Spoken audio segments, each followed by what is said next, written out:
Le mien, donc en fait, on va parler de mesure de la performance parce que j'entends encore ici et là, quand on arrive, c'est oh là là, mon site est lent, le temps de chargement est lent et on regarde que ça.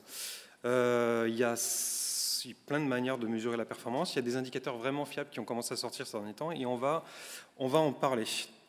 Le temps de chargement, normalement, c'est le window unload ou document.body.unload, c'est cet événement-là, qui est un événement technique qui existe depuis toujours, qui donc est très facile à récupérer et que donc beaucoup de gens regardent. Ce truc-là attend l'état document.ready, donc ça veut dire les CSS en synchrone, les JavaScript en synchrone, toutes les images qui sont chargées en synchrone, et selon le moment où tu déclenches la récupération de tes JavaScript ou tes CSS ou tes fontes ou de tes images en asynchrone, ça peut venir perturber le unload. Donc c'est pour ça que j'ai mis des fois. Donc ça veut dire quoi? Ça veut dire qu'en fait le unload sur les pages modernes, sur la plupart des pages d'aujourd'hui, soit c'est trop tôt, soit c'est trop tard. En fait, ça dépend de ce que tu as envie de montrer. En gros, là par exemple, c'est auféminin.com qui arrive à afficher un titre et une image en 3 secondes, ce qui est franchement correct. Donc 3 secondes, c'est ici. L'événement unload, lui, il arrive mais 5 secondes plus tard. Et ensuite, pendant une dizaine de secondes, en fait, entre la 3e et la 14e seconde, il y a encore plein d'autres choses qui vont se télécharger parce que c'est un site à pub, parce que c'est un site qui a des tiers dans tous les sens. Du coup, en fait, là, en vrai, le téléchargement dure encore 5 secondes de plus. Ça veut dire quoi? Ça veut dire que si tu monitores ce chiffre-là, qui en plus est variable sur la même page, tu n'as pas vraiment l'expérience utilisateur et tu n'as pas ce que ressent l'utilisateur et tu n'as pas non plus toutes les données techniques. C'est pour ça qu'on considère que c'est un indicateur qui est dépassé. En gros, le window unload, il est très représentatif. Si tu as une page qui date de l'an 2000 ou si tu as un truc très très simple, genre un blog, ça c'est la page d'apple.com en l'an 2000. En gros, il doit y avoir une dizaine d'images, hein. Il doit y avoir 4-5 images produites, il doit y avoir des petites images pour faire les arrondis et tous les dégradés. Effectivement, à l'époque, il y avait pas forcément beaucoup de JS, c'est même pas sûr qu'il y avait un seul fichier JavaScript là-dessus. Il y avait plein de choses qu'il n'y avait pas, donc effectivement, le unload à l'époque voulait encore dire quelque chose. Honnêtement, aujourd'hui, c'est fini. Même si il y a plein de littérature qui lie justement le temps de chargement ou le poids, c'est-à-dire si vous avez un gros site, moins de gens vont venir sur votre site. Par exemple, on a Trendline qui dit nous, on a gagné un tiers de seconde sur notre panier, sur notre tunnel d'achat, on a gagné 8 millions de livres en plus par an. Enfin voilà, tous ces chiffres-là, à chaque fois, ils parlent du temps de chargement. Quand vous allez regarder dans le détail, leur méthodologie, ils ne parlent pas forcément un sur deux parle effectivement du unload, et d'autres utilisent d'autres métriques plus précises qu'on va peut-être voir. Donc oui, le poids et le temps de chargement sont encore liés à l'expérience utilisateur. Je dis juste qu'ils sont fortement décorrélés, que depuis on a trouvé bien mieux. En fait, le vrai problème, c'est comment mesurer l'expérience utilisateur.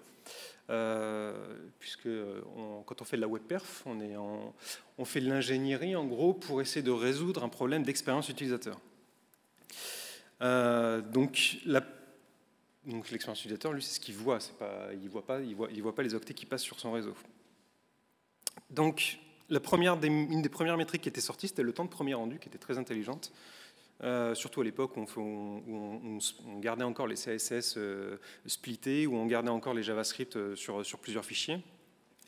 Donc le temps de premier rendu était un très très bon début.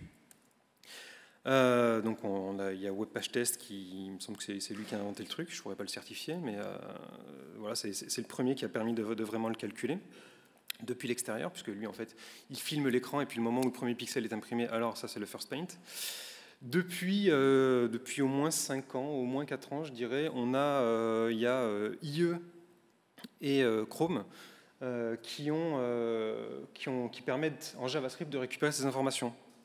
Donc on a performance.amic.ms-first-paint qui va te donner en millisecondes ou en microsecondes, le first paint. Et on a l'autre qui marche dans Chrome. Donc c'est bien parce que c'est ta seule manière de récupérer cette information-là chez l'utilisateur. Par contre, quand tu compares ce que te dit le navigateur et ce que te dit WebPageTest, le navigateur est toujours plus optimiste que WebPageTest. C'est-à-dire que lui, il dit « Ah, je sais que je dois pousser quelque chose à l'écran », mais selon les sites, il peut se passer un dixième de seconde, voire une seconde complète, entre le moment où le navigateur pense qu'il est en train de pousser les pixels et le moment où vraiment les pixels apparaissent à l'écran. Voilà. Donc, pourquoi est-ce que je vous parle de ce JavaScript? Ça veut dire que vous pouvez le récupérer côté client et par exemple le poster sur quelque chose qui va faire du Real User Monitoring.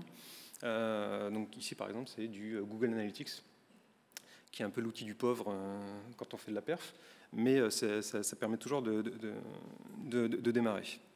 Donc vous pouvez grapher un peu ce que voient vos utilisateurs et sur quelle page. Le premier rendu, donc le first paint, la limite, elle apparaît relativement rapidement.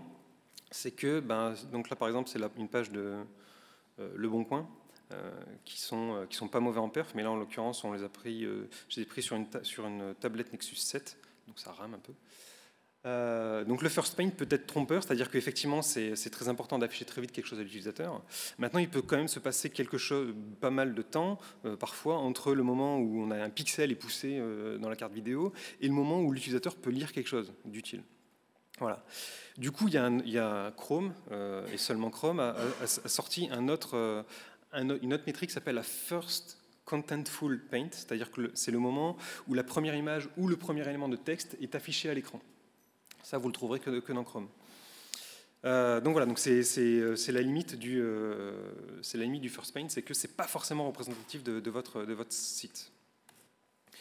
Du coup, pour résumer, le first paint c'est cool, c'est-à-dire c'est une métrique vitale, c'est-à-dire que si vous n'affichez pas quelque chose à votre utilisateur, quand vous avez ce genre de chiffre, la moitié des utilisateurs abandonnent un site mobile s'il n'a pas chargé en 3 secondes, les 3 secondes c'est le first paint, c'est pas le temps de chargement total. Il faut afficher une réponse à l'utilisateur. Donc ce qui est cool, effectivement, c'est que ça reste une métrique qui est vitale. Maintenant, on sait qu'elle est un peu bancale, notamment côté Real User Monitoring, et on sait que même quand on monitore de manière synthétique, elle ne représente que la première étape. Les pixels ne sont pas forcément signifiants. Voilà, donc il y a mieux. Ce qui est sorti entre-temps, en 2012, par le demi-dieu de la perf, qui est Patrick Minan, qui a inventé WebPageTest, enfin qui a inventé les bases de WebPageTest il y a une quinzaine d'années chez AOL, et qui entre-temps s'est fait embaucher par Google pour continuer à développer WebPageTest. Donc il a inventé le Speed Index, dont la formule officielle est là, elle n'est pas spécialement lisible, je vais vous l'expliquer juste derrière. Le petit signe qui est là, entre 0 et la fin, c'est une addition. La première des conséquences, c'est que c'est un chiffre qui veut dire que plus tu as un gros speed index, donc ça se mesure en milliers généralement, moins tu es bon, plus tu es lent, moins tu affiches des choses rapidement. On est reparti, si on regarde, pour vous donner un ordre de grandeur, si on regarde la médiane du top des 40 sites les plus visités en France en juillet 2017, qui est quelque chose qui est publié par le Journal du Net, dont les données de base sont fournies par Fasterize, qui est un très bon outil de communication parce que ça motive vraiment les DSI à essayer de faire quelque chose pour rentrer dans le tableau. Donc sur desktop, en gros, la médiane, donc 50% au-dessus, 50% en dessous, de 3500. Sur mobile, on voit qu'on a un vrai problème, on est plutôt à 6500. L'objectif officiel de Google, mais je ne suis pas certain s'ils y arrivent vraiment, c'est de passer en dessous de la barre des 1000 de Speed Index. Pour bien vous rendre compte, ça veut dire afficher 100% des pixels en 1 seconde.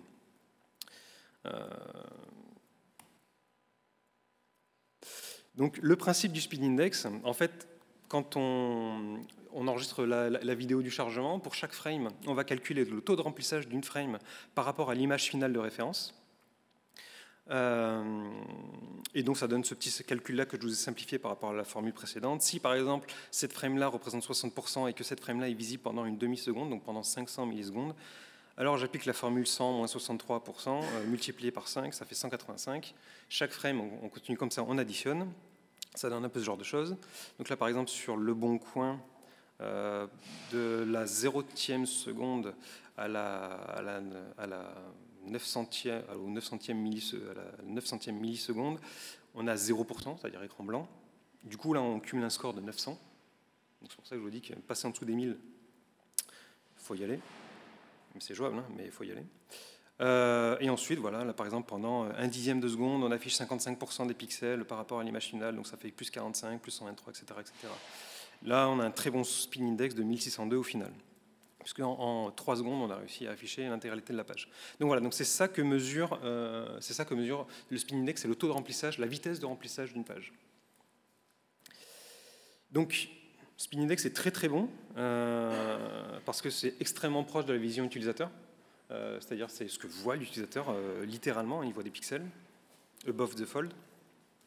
Ça permet de comparer des pages entre elles qui ne sont pas forcément du même métier. Ça permet de comparer des devices entre eux, puisque comme c'est mesuré depuis l'extérieur par Web Page Test, du moment ça peut être sur iOS, ça peut être sur iOS, sur Firefox, sur desktop. Enfin voilà, il n'y a pas de souci. Et ça permet de mesurer ses concurrents, ce qui est toujours amusant. Et en plus, en termes de communication, on a un chiffre unique. Alors le chiffre unique, je l'ai mis côté good. Maintenant, on pourrait aussi dire qu'avoir un chiffre unique, et ça sera ma conclusion de tout à l'heure, avoir un chiffre unique, c'est pas bon. Il vaut mieux en avoir plusieurs qui vont se complémenter. Mais en tout cas, quand on veut communiquer un chiffre, c'est beaucoup plus facile. Pour ce qui est mauvais, il y a des limites au spin index. Par exemple, sur ce site qu'on a optimisé, et donc en gros, on arrive quand même à afficher 60% de la page, enfin des pixels, en 2 secondes. Et en fait, même si vous regardez l'Express avec un ad blocker sur desktop, vous avez cette image-là. C'est-à-dire que sans pub, c'est ce que vous voyez. Donc on arrive à faire ça en 2 secondes, très bien, on a bossé pour ça. Et pourtant, on a un spin index de 9000 ce jour-là, le jour où j'ai fait le test. Pourquoi? Parce que l'image de référence, il y a une pub dedans. C'est dommage, c'est ballot. Donc du coup, ça énerve un peu quand on commence à dépasser, parce que ça fait des grosses variations de spin index qui sont dues à d'autres choses. En l'occurrence, ce jour-là, c'était à partir de la 4e seconde, en fait, une publicité vidéo commence à s'afficher. Donc, ça veut dire qu'elle pousse les pixels. Là, vous voyez, le score, là, il commence bien, il commence à 60%, et ensuite, il diminue. Le temps que la vidéo se joue. Et quand la vidéo a fini de se jouer, voilà, on reste stable. Et c'est cette image de référence finale qui affiche une pub, et non pas les premiers pixels, qui est prise en compte. Alors, si vous êtes super observateur, vous allez vous dire, mais attends, 60%, alors que j'ai quasiment la moitié de l'écran qui se retrouve pas à la fin, comment c'est possible? En gros, là, la navigation l'intégralité de la navigation, là, ça compte pour 40% des pixels finaux, c'est les mêmes qu'on retrouve à peu près. Par contre, en fait, Web Page Test, pour passer un certain nombre de problèmes, notamment ces effets d'écran qui sautent, en fait, il ne prend pas en compte la position des pixels, il prend en compte la couleur de chaque pixel, et il va se souvenir de si, oui ou non, la couleur se retrouve dans le truc final. Ça veut dire quoi? Ça veut dire que si là, j'ai du noir dans mon image, et si j'ai du noir dans mon image de pub finale qui n'a rien à voir, il va se dire que c'est bon. Voilà, donc ça, c'est les limites du spin index. Ça ne veut pas dire qu'il faut le jeter, ça veut dire que si vous avez un site avec de la pub, avec des pop-ins, vous savez, les trucs qui arrivent et qui vous couvrent tout l'écran en vous disant s'il te plaît, clique ou accepte les conditions de la CNIL, ou alors s'il te plaît, inscris-toi à la newsletter. Plutôt que quand Web Page Test va là-dessus, il y va en mode il n'a pas de cookies. Donc potentiellement, si vous affichez, peut-être qu'à vos premiers visiteurs, vous voulez absolument les inscrire à la newsletter, ce qui est une très mauvaise idée, mais on vous a demandé de l'implémenter. Du coup, effectivement, Web Page Test, lui, va tout le temps se taper cet écran-là. C'est paramétrable, mais voilà, lui, il va se le taper. Donc tout ce qui est vidéo, pop-in, publicité et carrousel vont perturber le spin index. Alors là, il y a 2 manières de le prendre. Soit on se dit, de toute façon, les carousels et les pop-ins et les vidéos, c'est justement ce que les utilisateurs ne veulent pas. Donc effectivement, du coup, on pourrait dire que le spin index haut est en train de signifier qu'on a une expérience d'utilisateur de merde. Mais bon, c'est une conséquence indirecte. Voilà, donc ça, c'est les limites de spin index. Ce à quoi je rajoute que c'est un chiffre qui est abstrait. C'est-à-dire que si vous parlez de spin index à quelqu'un de nouveau, vous êtes obligé de lui expliquer ce que c'est que le spin index à chaque fois. C'est très relou quand vous remontez la chaîne de hiérarchie au fur et à mesure. donc c'est sensible au mouvement de pixels, je vous l'ai montré, et c'est quelque chose qui est mesuré seulement en labo. Quand je dis que c'est abstrait, comme chiffre, c'est plus abstrait qu'un temps. Si vous dites j'affiche mon image en 3 secondes, ah oui, l'image, je vois de quoi tu parles. Le logo en 2 secondes, ok, c'est bon, je vois de quoi tu parles. Du coup, derrière le speed index arrivent de nouvelles choses. Est-ce qu'on peut faire mieux que le speed index? On essaye. Donc il y a Google 2 fois qui a sorti donc, le First Meaningful Paint et le Time to Interactive. Alors le First Meaningful Paint, donc c'est toujours en cours de doc, hein, enfin en cours de rédaction. Ils sont encore en train de se demander exactement comment est-ce qu'ils vont tourner l'algo. Mais en gros, c'est le moment où le navigateur affiche le plus grand nombre de nouveaux layouts visibles après les fontes. Alors on se calme.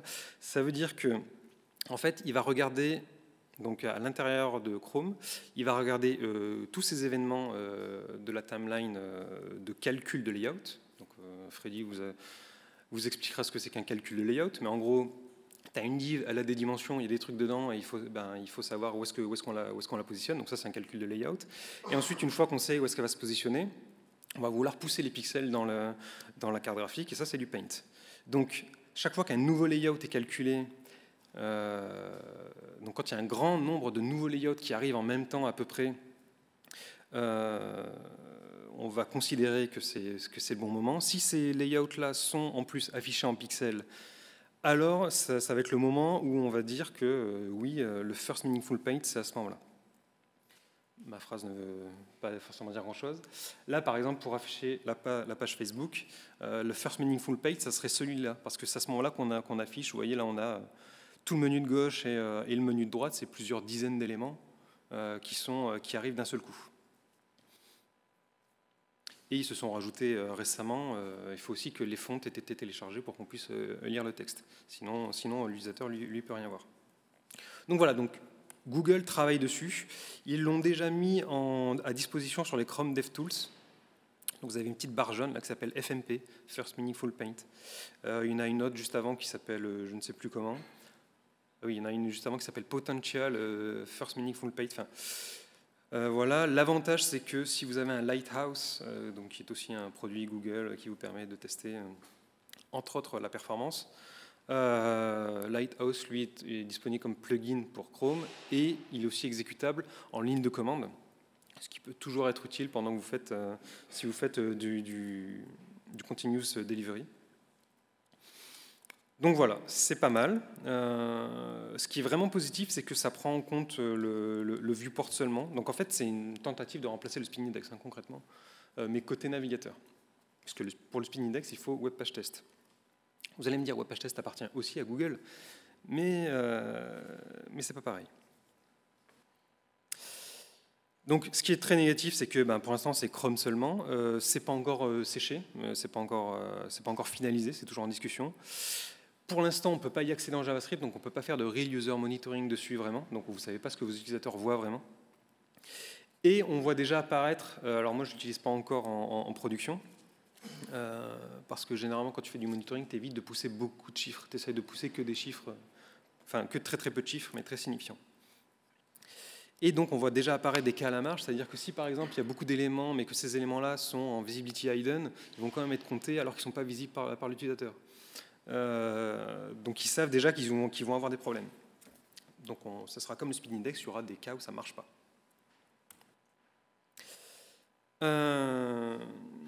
Je change de sujet parce qu'en fait aujourd'hui on n'a pas de mesure de ça. En fait. Prendre en compte le CPU, c'est-à-dire le temps processeur qu'on fait consommer à l'utilisateur et qui souvent, notamment sur des petits téléphones, va le friser, va bloquer le navigateur parce qu'il est en train d'exécuter du JavaScript, qui peut venir d'un peu n'importe où d'ailleurs. Donc ça, c'est la mesure, je pense, qui manque. Et c'est une mesure qui est vraiment compliquée. Ça fait déjà quelques années que j'essaye de la mesurer et d'en faire quelque chose d'utile. C'est vraiment pas simple. D'abord, qu'est-ce qu'on mesure? Est-ce qu'il faut mesurer toutes les secondes de CPU qui ont été consommées sur cette page? Je l'ai fait chez un client, c'est pas mal. Quand on voit des variations, en tout cas, c'est pas mal, mais en soi, le chiffre ne veut pas dire grand-chose. Est-ce qu'on va calculer, est-ce qu'on peut récupérer, puisqu'on peut le faire dans certains navigateurs, le nombre de forced reflow, c'est-à-dire le nombre de fois où le navigateur est obligé de mettre en pause son affichage pour pouvoir recalculer des layouts. Donc, c'est-à-dire les moments où l'utilisateur freeze. Ça peut être un bon indicateur, mais pareil, ça peut être assez flou. Ou est-ce qu'on ne travaillerait pas avec des plages de temps pendant lesquelles le processeur n'est pas à 100%? Voilà, donc déjà, on ne sait pas trop quoi commencer à mesurer. Pour mesurer, il faut un peu encore y aller à la main. Aujourd'hui, moi, j'utilise un Webpagetest Test Monitor remodifié qui va aller chercher dans les informations là, dans Webpagetest, qui elles-mêmes sont extraites de Chrome uniquement. Ce qui est dommage, du coup, tu rates plein de choses, notamment iOS. Ou alors, vous pouvez récupérer en fait la Chrome DevTools, la timeline, puisqu'elle existe au format JSON, et ensuite vous pouvez l'analyser. Pareil, il a fallu que j'écrive des scripts. Aujourd'hui, ça n'existe pas vraiment. Il a fallu que j'écrive des scripts pour pouvoir la décoder et dire tu as passé 3 secondes à exécuter du Facebook alors que tu n'en as passé que 2 à exécuter ton propre code à toi, par exemple. Et dans Webpagetest, vous allez voir maintenant, il vous affiche sur Chrome uniquement, et si vous cochez la bonne case, ce genre de choses, c'est-à-dire voilà, tu as passé 12 secondes à exécuter du JavaScript, tu as passé 839 millisecondes à faire du calcul de layout. Voilà. Aujourd'hui, c'est difficilement actionnable. Les stats existent, mais avant de pousser ça sur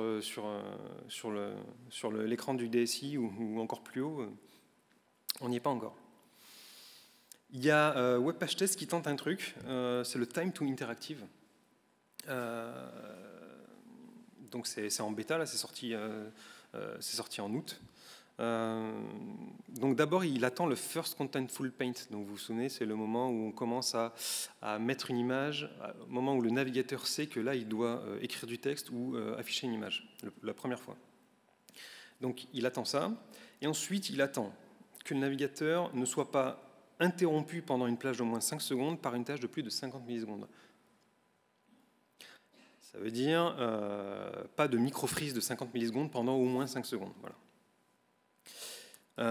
Et effectivement, je pense que c'est une métrique qui est prometteuse, dans le sens où, pour le coup, c'est vraiment quelque chose que va sentir l'utilisateur.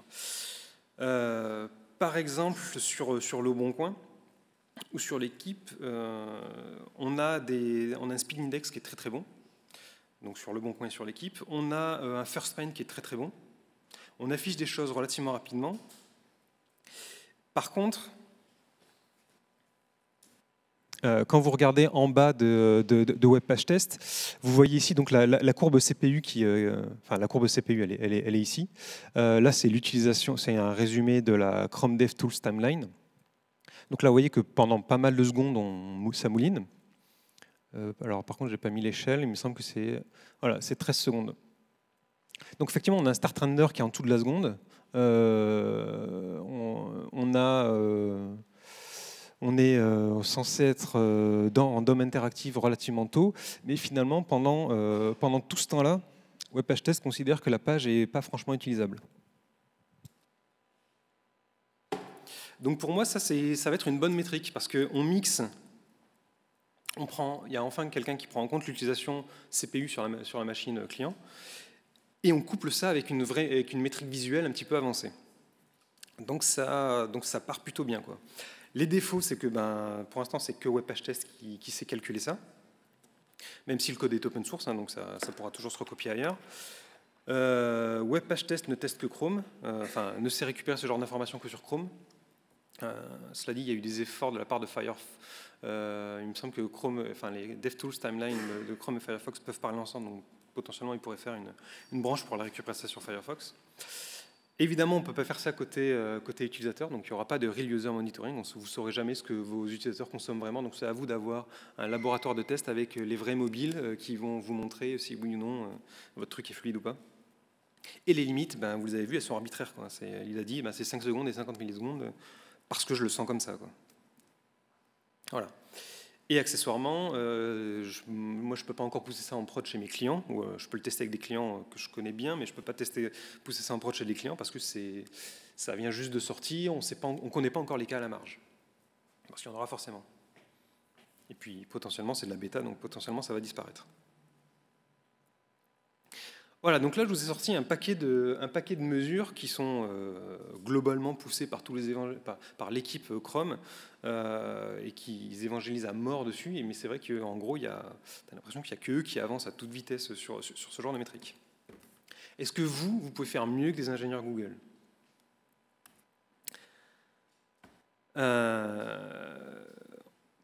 Tout ce qu'on vient de voir là, le FMP, le Time to Interactive, le Speed Index, tout ça, ce sont des mesures qui sont génériques.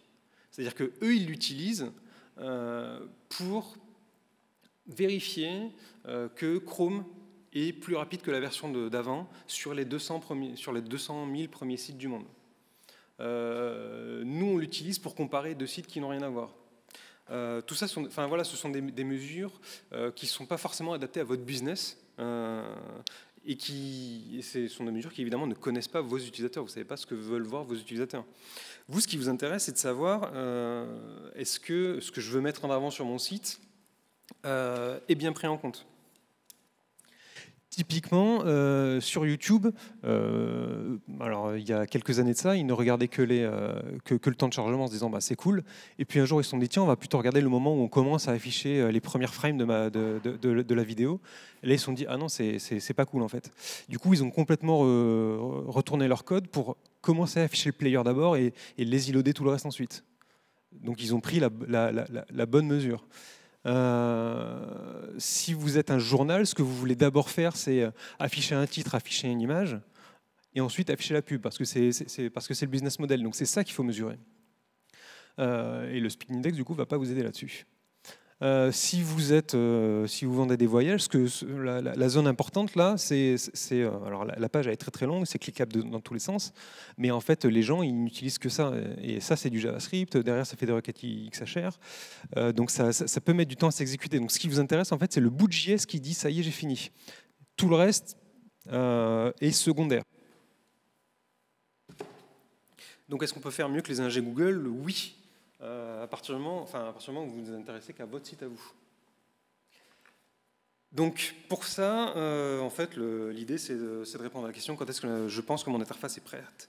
Alors il y a un standard qui marche depuis pas mal d'années, qui s'appelle performance.mark, donc window.performance.mark, qui permet de dire à tel instant est un moment important que je vais nommer ici par exemple Hero Image. Donc là je l'ai foutu dans du HTML parce que ça rentre sur une slide.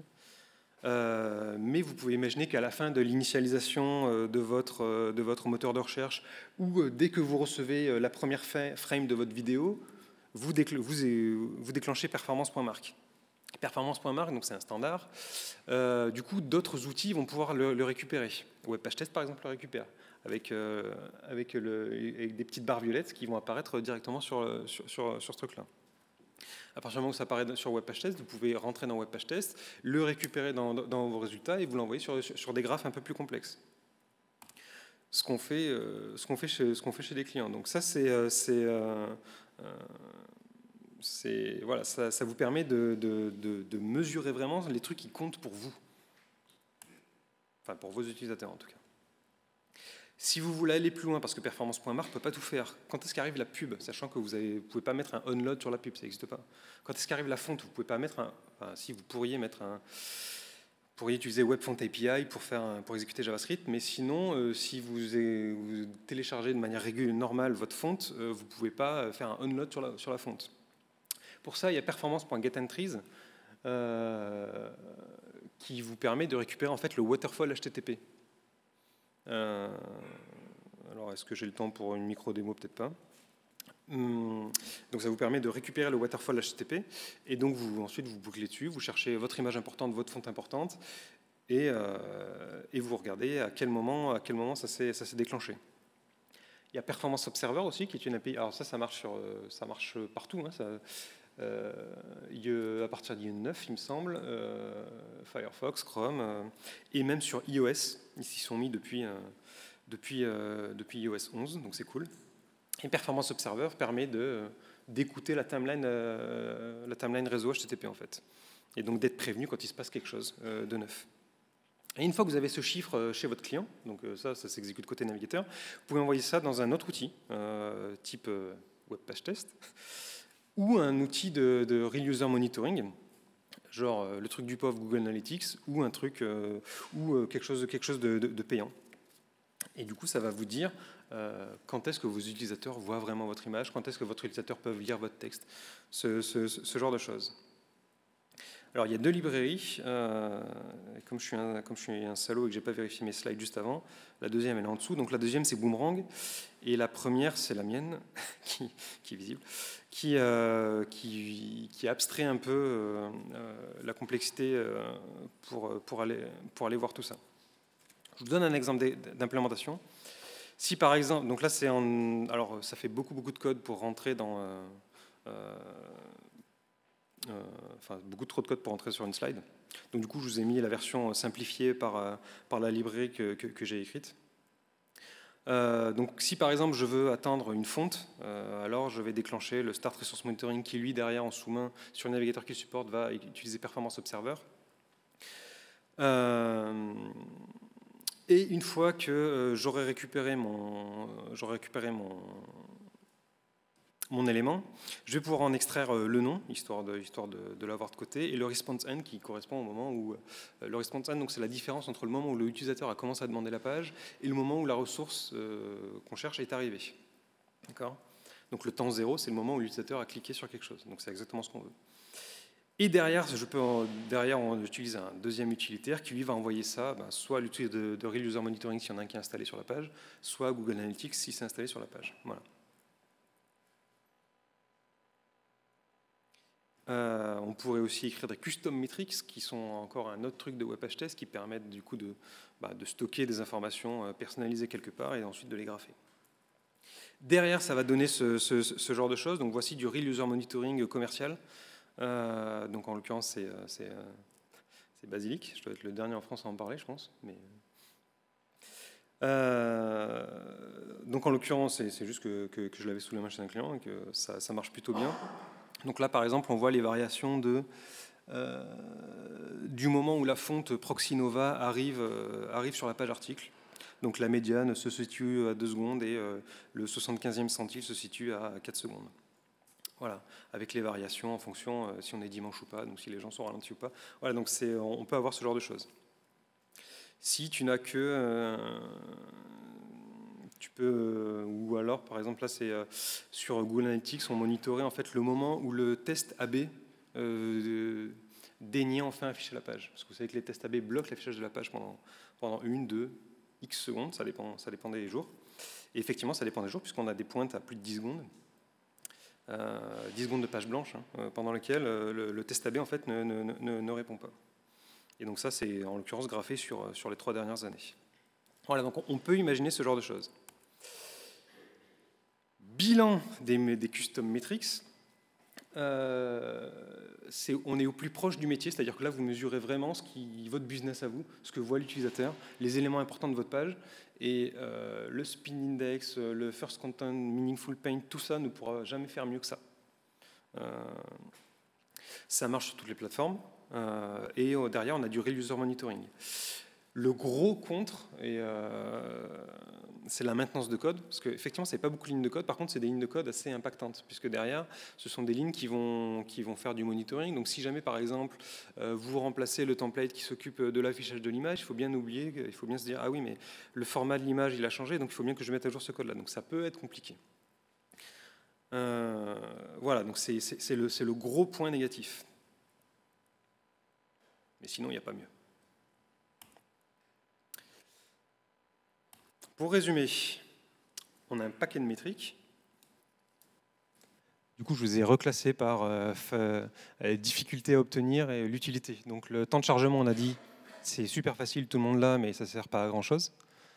C'est peu représentatif dans le web moderne.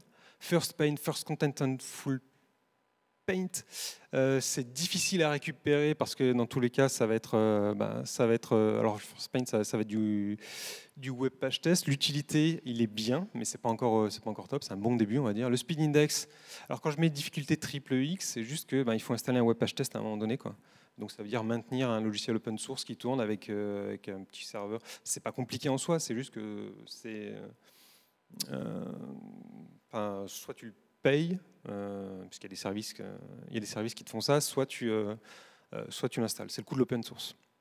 First Meaningful Paint, ça a l'air plutôt sympa, c'est plutôt compliqué à obtenir. Par contre, puisqu'on là encore, il faut du Chrome et du Web Page Test derrière.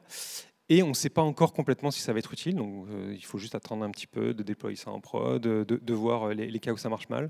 Time to Interactive, à mon avis, ça va être utile vraiment ce truc-là, c'est pour ça que j'ai mis 4 croix. Mais pour l'instant, on n'a pas encore assez de retours. Mais moi, j'y crois. Les custom metrics, du coup, évidemment, c'est plus compliqué à obtenir. Et à mon avis, c'est ce qu'il y a de plus utile. Et mesurer le CPU, c'est carrément compliqué à obtenir. On n'est même pas sûr qu'on puisse faire ça proprement.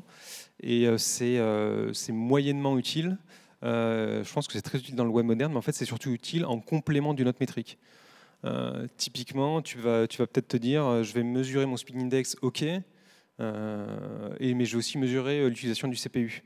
Si le speed index ne bouge pas, mais que le CPU plafonne, et que le mec ne peut pas utiliser la page, ben, ton speed index te ment. Donc voilà, c'est plus un complément en fait, le CPU. En conclusion, investir sur les mesures custom, pour moi, ça me semble bien. Évidemment, quand je dis investir, ça veut dire y mettre un peu de force de développeur et de maintenance. Un seul indicateur, c'est trompeur, parce que même en utilisant que les custom metrics, ça sera déjà pas mal, mais il faut toujours que tu te demandes si ta custom metrics elle est encore valable. Donc ça peut être compliqué. Donc avoir des mesures complémentaires, c'est pas mal. Typiquement, généralement, ce que je fais, c'est déployer des custom metrics. Donc à côté de ça, mesurer le first paint ou le first meaningful paint. Maintenant, je passerai plutôt dans le first contentful paint, et mesurer en plus le CPU. Donc en gros, ça donne 3 graphes qui peuvent s'expliquer les uns les autres. Et pourquoi pas se rajouter le spin index derrière. Quand les graphes sont côte à côte, ça peut vraiment parler. Voilà, c'était tout pour moi. Est-ce qu'il y a des questions?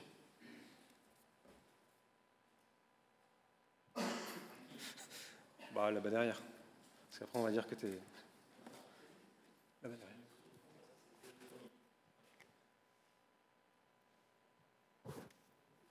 Bonsoir, donc Loïc de Google.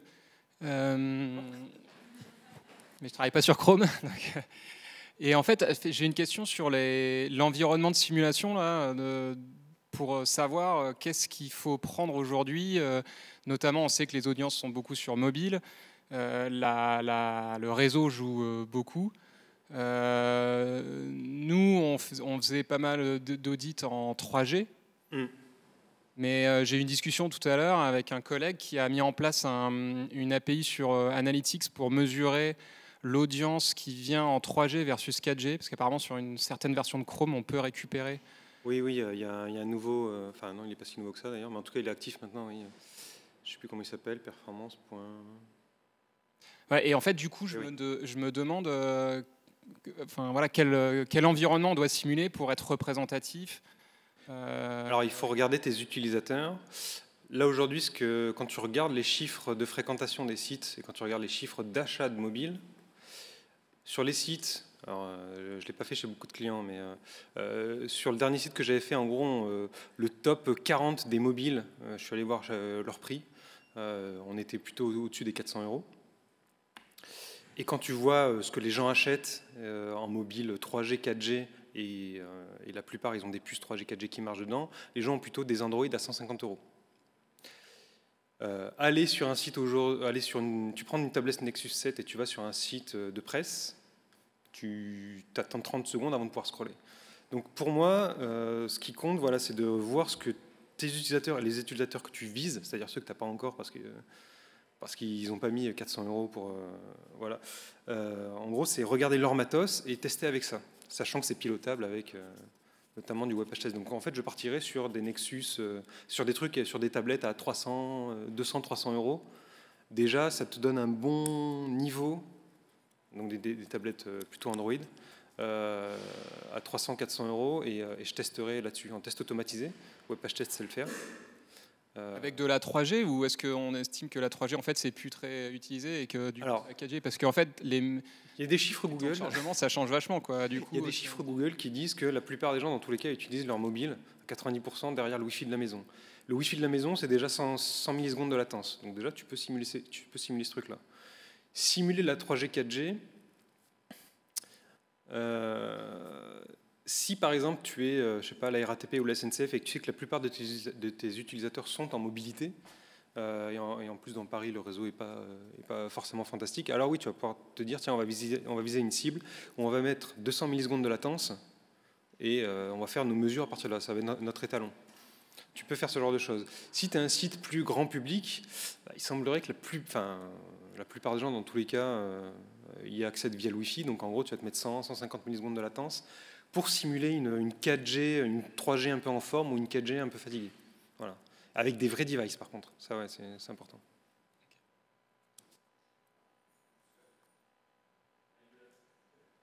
Je vais juste faire un tout petit complément à ce que tu viens de dire. Ce que tu viens de dire est tout à fait vrai pour le marché français. Oui. Vous bossez à l'international, ces règles-là, vous les oubliez tout de suite. Ouais. Selon les pays, l'implantation de la 4G, typiquement, c'est pas du tout une généralité. Il y a des pays qui sont très connectés en câble, il y a des pays où au contraire, il n'y a pas de câble. Par contre, il y a énormément de 3G.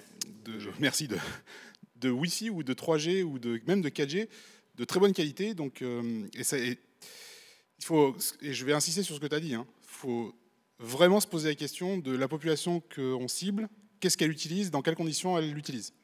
Voilà. Et pour le marché français, j'insiste beaucoup, tu as de la 4G partout, mais pas partout. Essaye les transports et tu as vite compris que tu n'en as pas partout. Voilà. Je crois que c'est... Alors, il faudrait retrouver la vidéo du premier meet-up qu'on avait fait, où justement j'avais parlé en introduction des conditions mobiles. Donc ça a été les téléphones eux-mêmes et les réseaux. Effectivement, en France, on est juste ultra chanceux. Et pourtant, de temps en temps, on râle, quoi. Mais on est ultra chanceux parce qu'on a de la bonne 3G, 4G à peu près partout. Pas cher, vraiment pas cher par rapport au UK ou même par rapport aux US. Donc voilà, donc oui, ça dépend de ton marché. Juste un complément sur ce qu'a dit Loïc pour répondre à Loïc. En fait, il n'y a pas de représentatif dans la WebPerf. Les courbes de temps de chargement sur un site web, c'est une distribution avec une très longue traîne. Donc on ne peut pas dire un contexte, 3G ou 4G, est représentatif de mes utilisateurs. Par contre, si tu prends un contexte particulier qui est bien mauvais, et si tu l'améliores, celui-là, pour ce contexte-là, tu es sûr que tous les autres, ils vont s'améliorer aussi. Donc ça peut te donner une piste pour choisir un contexte. Et moi, j'ai une remarque sur ce que tu disais, Jean-Pierre, c'est qu'il y a des libs de speed index en ROM qui existent. Oui. Donc il y en a une ou deux qui existent, alors qui sont du bricolage, mais qui quand même permettent de faire du ROM sur du speed index. Tu les as testés ou pas? Parce que on les utilise depuis 2 ans, ouais. Enfin, 3, je ne sais plus. Mais tu les as testés, tu as pu voir si ça marchait bien? Oui, ça fonctionne. Après, c'est comme toutes les métriques, c'est le suivi qui est important, c'est pas tellement l'exactitude de la valeur absolue. Tu n'auras pas le speed index de Chrome, exactement. Enfin de Webpage Test, mais tu en auras une autre et tant que tu la suis, c'est bon. Exactement. Et sinon, on recrute. Oui, j'avais juste une petite question par rapport à performance.mark. On parlait de pouvoir l'utiliser sur Webpage Test, mais est-ce que ça peut marcher aussi sur des versions libres comme Sitespeed.io ou ce genre de choses? Alors Sitespeed.io, alors je ne sais plus si dans Sitespeed.io tu as quelque part les marques. Oui, tu les as, c'est sûr, tu les as. Comme c'est un standard, du coup, tout le monde est censé savoir que dans le navigateur, à tel endroit, il y a la liste de toutes les marques que tu as pu poser. Donc oui, ils peuvent le récupérer. Okay. Et en plus, Sitespeed.io, derrière, tu peux aussi piloter du Webpage Test qui rebalance. Donc tu as tout. Donc oui, tu peux. Merci. Il y a peut-être pas 36 questions, mais parce qu'après, on va manger.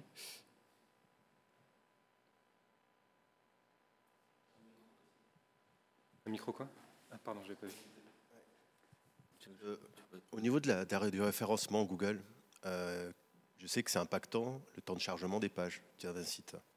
Qu'est-ce qu'ils utilisent comme métriques Google? Oui. Savoir, il y a quelqu'un de Google Ah, mais ils sont 60 000, je crois, là-bas. Alors, il y a des gens qui ont fait des tests, et globalement, à part ce qui est vital, c'est le time to first byte, c'est-à-dire le moment où ton serveur répond, parce que ça va fortement influencer ton taux de crawl.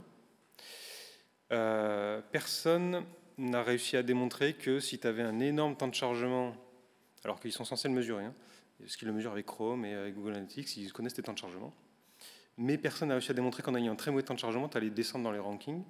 Par contre, tu as toujours le fait que à partir du moment où un utilisateur va sur ton site, ça rame un tout petit peu, il va revenir sur Google, donc le taux de rebond, Google, lui, il le voit, donc il va se dire, OK, ce site-là n'est pas pertinent par rapport à la requête X. Si tu as 3-4 secondes de temps d'affichage avant d'afficher du contenu, le mec il est déjà revenu, Google se dit, bon, bah, le contenu est naze. Donc, la performance, ils ont dit que c'était un critère officiel. Les tests ont montré que ça n'avait pas l'air d'être extrêmement puissant. Par contre, le taux de rebond, ça c'est cet utilisateur.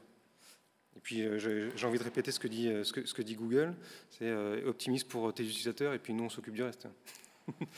Donc oui, vise l'expérience utilisateur avec une bonne perf et le reste va venir tout seul. Tu voulais dire quelque chose, Stéphane ? J'ai lu un article une fois il y a longtemps sur ce sujet-là qui disait que ça dépendait du contexte de tes concurrents. C'est-à-dire que si tout le monde est dans une fourchette entre 5 et 7 secondes et que toi tu passes à 2 secondes, il va y avoir un impact. Si tu t'étais juste, tout le monde était à 2 secondes et puis toi tu étais à 10 et que tu reviens à 2, il n'y aura pas d'impact. Voilà. Dernière question, dernière. Hop. Et bonsoir. De ce que j'ai cru comprendre, globalement, il y a un certain mouvement depuis quelque temps qui veut que les versions des navigateurs à venir vont petit à petit intégrer des bloqueurs de pub natifs. Donc, comment est-ce que vous pensez que ça va impacter sur la web perf par rapport aux entreprises qui veulent mesurer justement des métriques qui intègrent notamment des publicités, par exemple?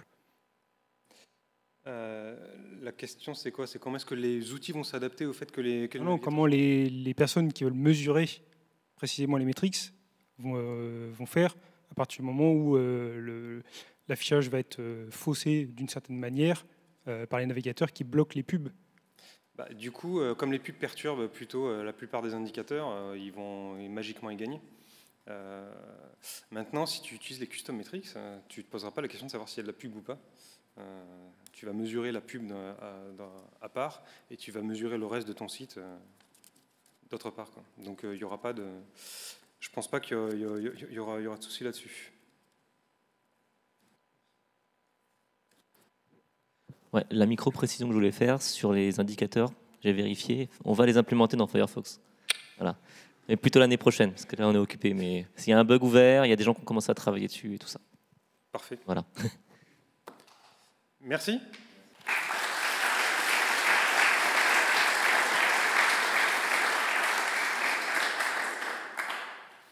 Je vous invite à manger.